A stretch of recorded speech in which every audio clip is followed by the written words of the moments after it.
नमस्कार दोस्तों, राधे राधे। अगर आपको मेरा ये वीडियो पसंद आए तो प्लीज़ चैनल को लाइक शेयर सब्सक्राइब ज़रूर करें। आज आप सभी श्रवण करेंगे अहोई अष्टमी की पावन पौराणिक व्रत कथा।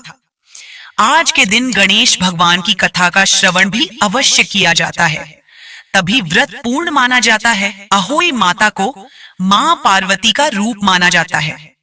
इन्हें संतानों की रक्षा और उनकी लंबी उम्र प्रदान करने वाली देवी के रूप में पूजा जाता है। आज के दिन व्रत रखने और कथा का श्रवण करने से महिलाओं की कुंडली में ऐसे योग बन जाते हैं जिससे बंधिया योग, गर्भपात से मुक्ति, संतान की असमय मृत्यु होना एवं दुष्ट संतान योग आदि सभी कुयोग समाप्त हो जाते हैं। संतानों का उज्जवल करियर बनता है जिससे संतानों को हर क्षेत्र में सफलता प्राप्त होती है। तो प्रिय भक्तगणों, आप इस दिन किसी भी कारणवश व्रत नहीं भी रख पा रहे हैं तो किसी भी समय कथा का श्रवण अवश्य कर लें। माता रानी की कृपा आप पर बनी रहेगी। और एक बात का विशेष ध्यान रखें, कथा को सुन रहे हैं तो पूरा सुने, श्रद्धा भाव से सुने। व्रत कथा को बीच में बिल्कुल भी नहीं छोड़ा जाता है, अन्यथा माता रानी के क्रोध का सामना आपको करना पड़ सकता है।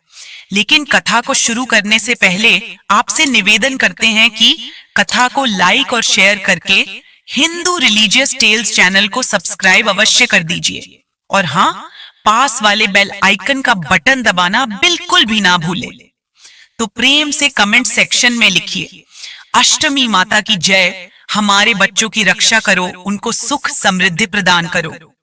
धार्मिक कथा के अनुसार अहोई माता का चित्रण एक अहोई अर्थात साही या नेवले के रूप में किया जाता है। प्राचीन काल में एक साहूकार था जिसके 7 बेटे और 7 बहुएं थी। इस साहूकार की एक बेटी भी थी जो दीपावली में ससुराल से मायके आई थी। दीपावली पर घर को लीपने के लिए 7 बहुएं मिट्टी लाने जंगल में गई तो ननद भी उनके साथ चली गई। दीपावली से पहले कार्तिक बदी अष्टमी को 7 बहुएं अपनी इकलौती नंद के साथ जंगल में मिट्टी लेने गई, जहां से वे मिट्टी खोद रही थी। वहीं पर स्याऊ सेहे की मांद थी। मिट्टी खोदते समय ननद के हाथ से सेही का बच्चा मर गया। इससे क्रोध में आकर स्याऊ माता ने ननद से कहा कि अब मैं तेरी कोख बांधूंगी। तब ननद अपनी 7 भाभियों से प्रार्थना की कि तुम में से कोई मेरे बदले अपनी कोख बंधवा ले। सभी भाभियों ने अपनी कोख बंधवाने से मान कर दिया, लेकिन छोटी भाभी सोचने लगी, अगर मैं कोख ना बंधाऊंगी तो सासू जी नाराज होंगी। ऐसा विचार कर ननंद के बदले छोटी भाभी ने अपने को बंधा ली। उसके बाद जब उससे जो बच्चा होता वह 7 दिन बाद मर जाता। एक दिन साहूकार की स्त्री ने पंडित जी को बुलाकर पूछा कि क्या बात है, मेरी इस बहू की संतान 7वें दिन क्यों मर जाती है? तब पंडित जी ने बहू से कहा कि तुम काली सुरही गाय की पूजा किया करो। उन्होंने बताया कि दरअसल काली गाय स्याऊ माता की भैली है, वह तेरी कोख छोड़े तो तेरा बच्चा जिएगा। छोटी बहू ने पूरी लगन से गाय की सेवा की। एक दिन गौ माता बोली कि मेरे जागने से पहले कोई रोज मेरी सफाई कर जाता है, सो आज देखूंगी। गौ माता खूब तड़के जागी तो क्या देखती हैं कि साहूकार की के बेटे की बहू उसके नीचे सफाई आदि कर रही है। इससे गौ माता प्रसन्न हुई और बोला कि मैं तुझसे प्रसन्न हूं, तुझे जो चाहिए वो मांग ले। तब साहूकार की बहू बोली कि स्याऊ माता तुम्हारी भाईली है और उन्होंने मेरी कोख बांध रखी है, उनसे मेरी कोख को खुलवा दो। गौ माता ने कहा अच्छा। तब गौ माता 7 समुद्र पार अपनी भाईली के पास उसको लेकर चली। रास्ते में कड़ी धूप थी, इसलिए दोनों एक पेड़ के नीचे बैठ गए। इतने में वहां एक सांप दिखाई दिया। उसी पेड़ पर गरुड़ पंखनी के बच्चे थे। सांप गरुड़ पंखनी के बच्चों को मारने लगा। तब साहूकार की बहू ने सांप को मारकर ढाल के नीचे दबा दिया और बच्चों को बचा लिया। थोड़ी देर में गरुड़ पंखनी आई तो वहां खून पड़ा देखकर साहूकार की बहू को चोंच मारने लगी। तब साहूकारनी बोली कि मैंने तेरे बच्चे को मारा नहीं है, बल्कि सांप तेरे बच्चे को डसने आया था। मैंने तो तेरे बच्चों की रक्षा की है। इससे गरुड़ पंखनी प्रसन्न हुई और बोली कि मांग क्या मांगती है? वह बोली 7 समुद्र पार स्याऊ माता रहती है, मुझे तू उसके पास पहुंचा दे। तब गरुड़ पंखनी ने दोनों को अपनी पीठ पर बैठाकर स्याऊ माता के पास पहुंचा दिया। स्याऊ माता उन्हें देखकर बोली कि आ बहन, बहुत दिनों बाद आई। फिर कहने लगी कि बहन मेरे सिर में जूं पड़ गई है। तब सुरही के कहने पर साहूकार की बहू ने सिलाई से उसकी जुएं निकाल दी। इस पर स्याऊ माता प्रसन्न होकर बोली कि तेरे 7 बेटे और 7 बहुएं हों। साहूकारनी बोली कि मेरा तो एक भी बेटा नहीं, 7 कहां से होंगे। स्याऊ माता बोली, वचन दिया, वचन से फिरूं तो धोबी के कुंड पर कंकरी हों। तब साहूकार की बहू बोली, माता बोली कि मेरी कोख तो तुम्हारे पास बंद पड़ी है, जा, तेरे घर में तुझे 7 बेटे और 7 बहुएं मिलेंगी, तू जाकर उजमान करना, 7 अहोई बनाकर 7 कढ़ाई करना। वह घर लौटकर आई तो देखा 7 बेटे और 7 बहुएं बैठी हैं। वह खुश हो गई। उसने 7 अहोई बनाई, 7 उजमान किए, 7 कढ़ाई का। दिवाली के दिन जेठानियां आपस में कहने लगी कि जल्दी जल्दी पूजा कर लो, कहीं छोटी बहू बच्चों को याद करके रोने न लगे। काफी देर तक रोने की आवाज नहीं आई तो जेठानी ने बच्चों को भेजा। बच्चों ने देखा और वापस जाकर कहा कि चाची तो कुछ मान रही है, खूब उजमान हो रहा है। यह सुनते ही जेठानियां दौड़ी दौड़ी उसके घर गईं और जाकर पूछने लगी कि तुमने कोक कैसे छुड़ाई। वह बोली, तुमने तो कोक बंधाई नहीं, मैंने बंधा ली। अब स्याऊ माता ने कृपा करके मेरी को खोल दी है। स्याऊ माता ने जिस प्रकार उस साहूकार की बहू की कोख खोली, उसी प्रकार हमारी भी खोलियो, सबकी खोलियो। कहने वाले की तथा हुंकार भरने वाले तथा परिवार की कोख खोलिए, बोलिए स्याहू माता की जय, ओम नमः शिवाय। आइए अब श्रवण करते हैं अहोई अष्टमी की दूसरी व्रत कथा। एक बार की बात है, घने जंगल के पास स्थित एक गांव में एक दयालु और समर्पित महिला रहती थी। उसके 7 बेटे थे। कार्तिक के महीने में एक दिन दिवाली उत्सव से कुछ दिन पहले महिला ने दिवाली समारोह के लिए अपने घर की मरम्मत और सजाने का फैसला किया। अपने घर के नवीनीकरण के लिए उसने कुछ मिट्टी लाने के लिए जंगल में जाने का फैसला किया। जंगल में मिट्टी खोदते समय उसने गलती से एक शेर के शावक को कुदाल से मार डाला, जिससे वह मिट्टी खोद रही थी। मासूम शावक के साथ जो हुआ, उसके लिए वह दुखी, दोषी और जिम्मेदार महसूस कर रही थी। इस घटना के 1 साल के भीतर ही महिला के सभी 7 बेटे गायब हो गए और ग्रामीणों ने उन्हें मृत मान लिया। ग्रामीणों ने मान लिया कि उसके पुत्रों को जंगल के कुछ जंगली जानवरों ने मार डाला होगा। महिला बहुत उदास थी और उसके द्वारा शावक की आकस्मिक मृत्यु के साथ सभी दुर्भाग्य को सहसंबद्ध किया। एक दिन उसने गांव की एक बूढ़ी औरत को अपनी व्यथा सुनाई। उसने घटना पर चर्चा की कि कैसे उसने गलती से शावक को मारने का पाप किया। बुढ़िया ने महिला को सलाह दी कि अपने पाप के प्रायश्चित के रूप में वह देवी अहोई भगवती, देवी पार्वती के एक अवतार शावक के चेहरे का चित्र बनाकर प्रार्थना करे। उसे उपवास रखने और देवी अहोई की पूजा करने का सुझाव दिया गया था, क्योंकि वह सभी जीवित प्राणियों की संतानों की रक्षक मानी जाती थी। महिला ने अष्टमी पर देवी अहोई की पूजा करने का फैसला किया। जब अष्टमी का दिन आया तो उस स्त्री ने शावक का मुंह खींचा और उपवास किया और अहोई माता की पूजा की। उसने जो पाप किया था उसके लिए उसने ईमानदारी से पश्चाताप किया। देवी अहोई उनकी भक्ति और ईमानदारी से प्रसन्न हुई और उनके सामने प्रकट हुई और उन्हें अपने बेटों के लंबे जीवन का वरदान दिया। जल्द ही उसके सभी 7 बेटे जीवित घर लौट आए। उस दिन से हर साल कार्तिक कृष्ण अष्टमी के दिन देवी अहोई भगवती की पूजा करने की प्रथा बन गई। बोलिए अहोई माता की जय। पुराने जमाने में भारत के दतिया नाम के नगर में चंद्रभान नामक एक सेठ रहता था। उसकी बहुत गुणवती, सुंदर, चरित्रवान तथा पवित्र पत्नी का नाम चंद्रिका था। उसके कई संतानें हुई, मगर वे छोटी आयु में ही स्वर्ग सिधार जाती। इस कारण पति पत्नी बहुत दुखी थे। एक दिन वे दोनों जंगलों में निवास करने का निर्णय करके सब कुछ छोड़कर जंगल की ओर चल पड़े। चलते चलते पति पत्नी बद्रिका आश्रम के पास शीतल कुंड के किनारे पहुंचे और वहां मरने का मन बनाकर अन्न जल त्याग कर बैठ गए। इसी तरह बैठे 7 दिन बीत गए तो आकाशवाणी हुई कि तुम अपने प्राण नहीं त्यागो, यह दुख तुम्हें पिछले जन्म के पाप कर्मों से मिला है। और कहा कि ए सेठ, अब तू अपनी पत्नी से आने वाले कार्तिक मास के कृष्ण पक्ष की 8वीं तिथि को व्रत करवाना, जिसके प्रभाव से अहोई नाम की देवी प्रकट होकर तुम्हारे पास आएंगी। तुम उससे अपने पुत्रों की दीर्घायु मांगना और व्रत के दिन रात को राधा कुंड में स्नान करना। कार्तिक मास के कृष्ण पक्ष की 8वीं तिथि आने पर चंद्रिका ने बड़ी श्रद्धा से अहोई देवी का व्रत धारण किया तथा रात को सेठ ने राधा कुंड में जाकर स्नान किया। जब सेठ स्नान करके वापस आ रहा था तो रास्ते में अहोई देवी ने दर्शन देकर कहा कि मैं तुम पर बहुत प्रसन्न हूं, कुछ भी वर मांगो।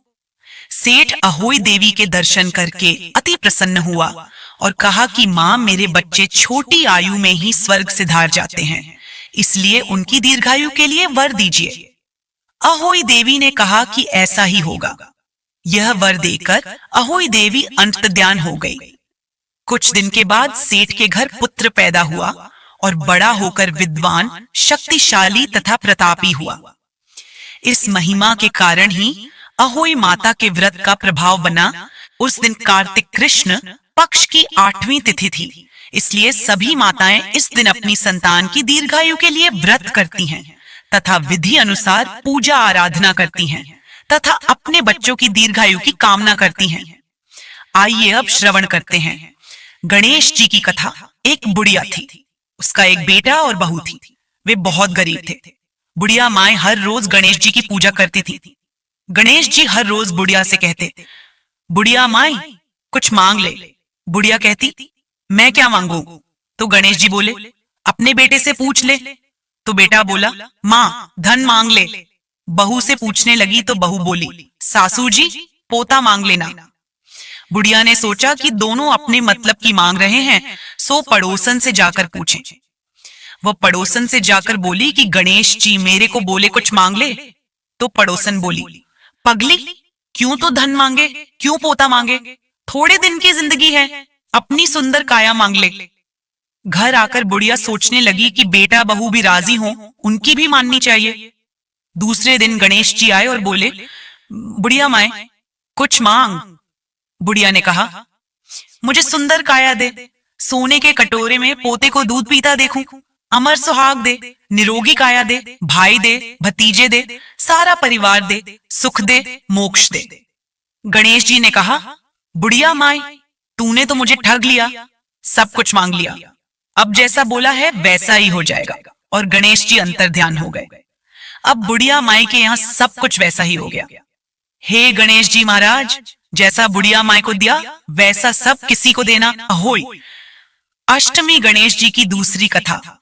एक दिन गणेश जी महाराज चुटकी में चावल और चम्मच में दूध लेकर घूम रहे थे कि कोई मेरी खीर बना दो। सबने थोड़ा सा सामान देखकर मना कर दिया।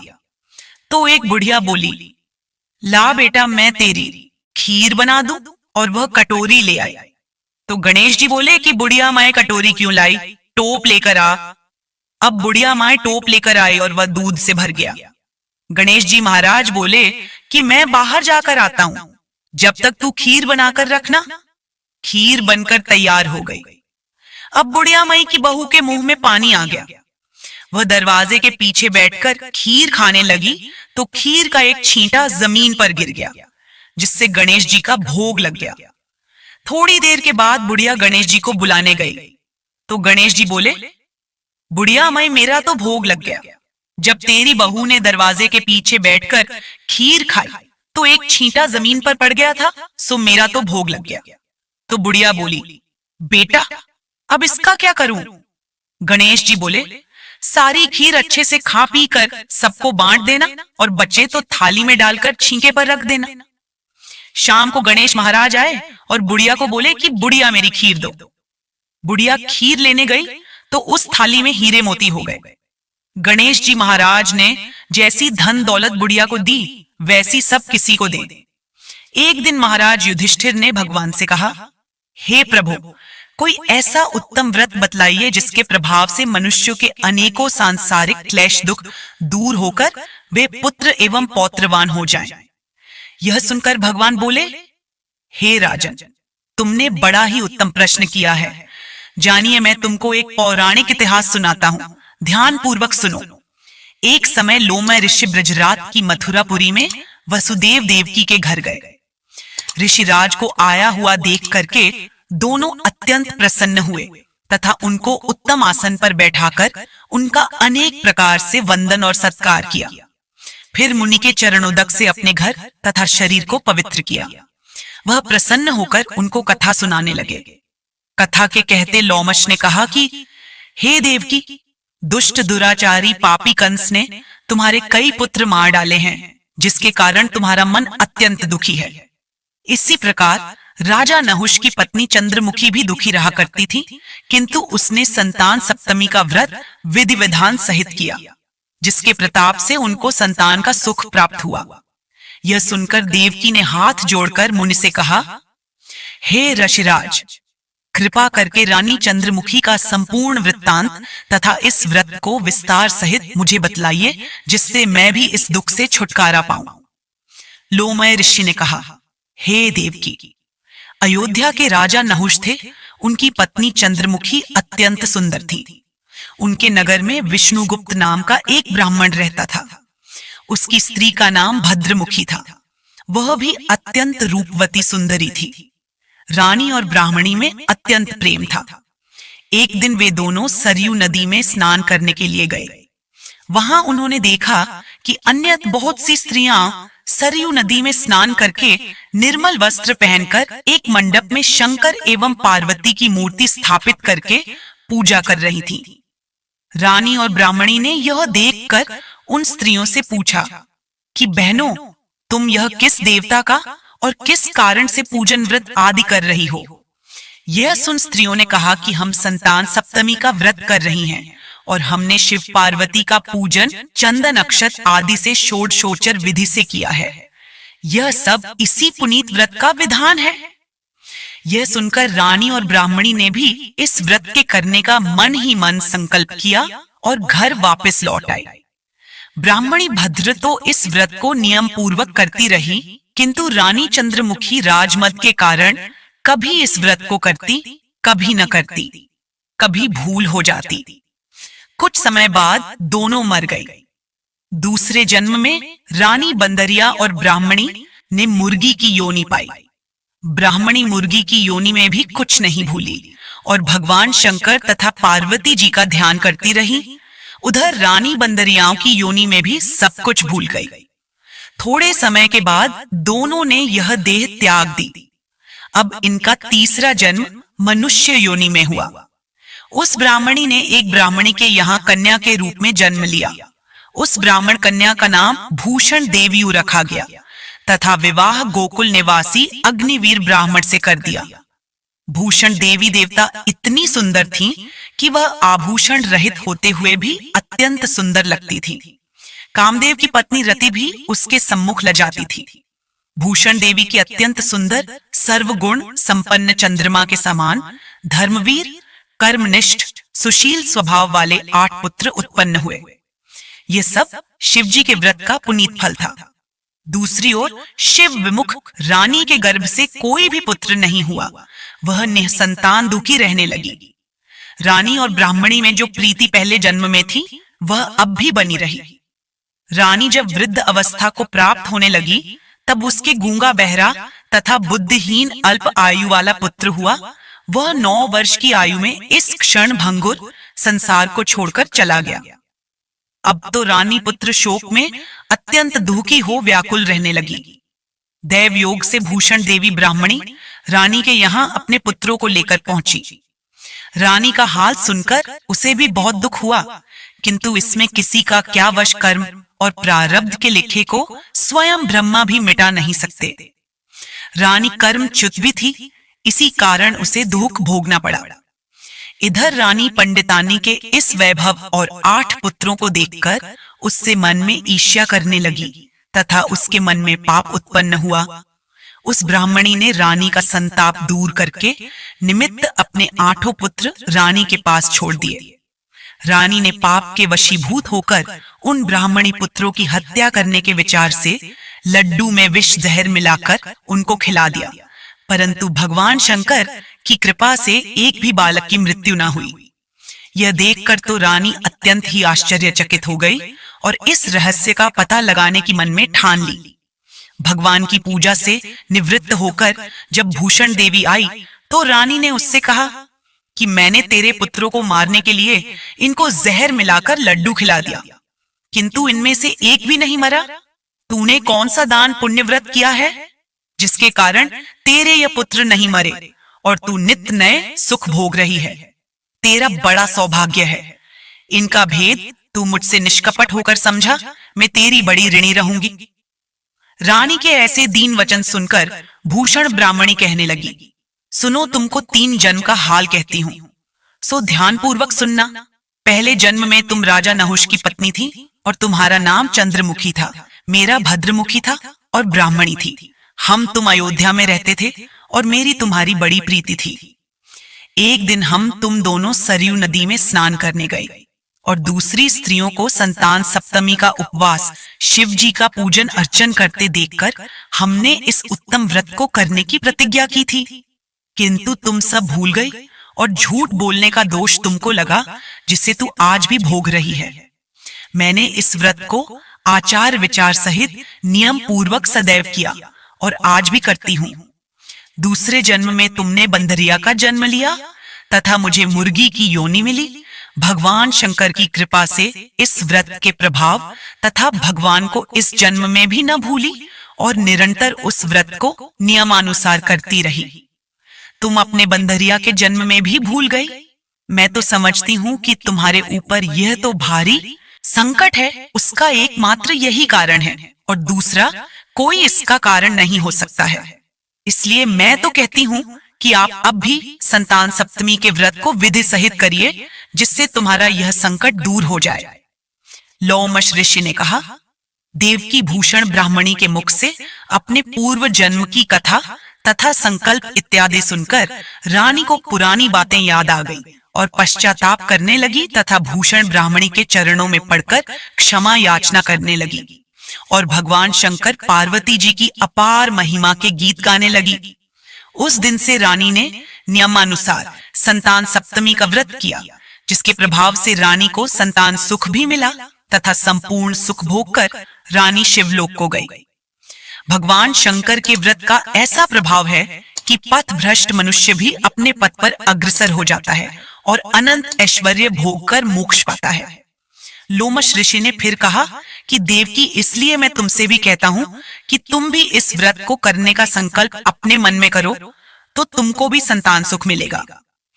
इतनी कथा सुनकर देवकी हाथ जोड़कर लोमश ऋषि से पूछने लगी, हे ऋषिराज, मैं इस पुनीत उपवास को अवश्य करूंगी, किंतु आप इस कल्याणकारी एवं संतान सुख देने वाले उपवास का विधान, नियम, विधि आदि विस्तार से समझाइए। यह सुनकर ऋषि बोले, हे देवकी, यह पुनीत उपवास भादो के महीने में शुक्ल पक्ष की दशमी के दिन किया जाता है। उस दिन ब्रह्म मुहूर्त में उठकर किसी नदी अथवा कुएं के पवित्र जल में स्नान करके निर्मल वस्त्र पहनने चाहिए। श्री शंकर भगवान तथा जगदम्बा पार्वती जी की मूर्ति की स्थापना करें। इन प्रतिमाओं के सम्मुख सोने चांदी के तारों का अथवा रेशम का एक गंडा बनावें। उस गंडे में 7 गांठें लगानी चाहिए। इस गंडे को धूप दीप अष्टगंध से पूजा करके अपने में बांधे और भगवान शंकर से अपनी कामना सफल होने की प्रार्थना करें। तदंतर 7 पुआ बनाकर भगवान का भोग लगावें और साथ ही पुत्र एवं यथाशक्ति सोने अथवा चांदी की अंगूठी बनवाकर इन सबको एक तांबे के पात्र में रखकर और उनका षोडशोपचार विधि से पूजन करके किसी सदाचारी धर्मनिष्ठ सत्पात्रा ब्राह्मण को दान देवे। उसके पश्चात 7 पुआ स्वयं प्रसाद के रूप में ग्रहण करे। इस प्रकार इस व्रत का पारायण करना चाहिए। प्रतिमाल की शुक्ल पक्ष की सप्तमी के दिन। हे देवकी, इस व्रत को इस प्रकार नियम पूर्वक से समस्त पाप नष्ट होते हैं और भाग्यशाली संतान उत्पन्न होती है तथा अंत में शिवलोक की प्राप्ति होती है।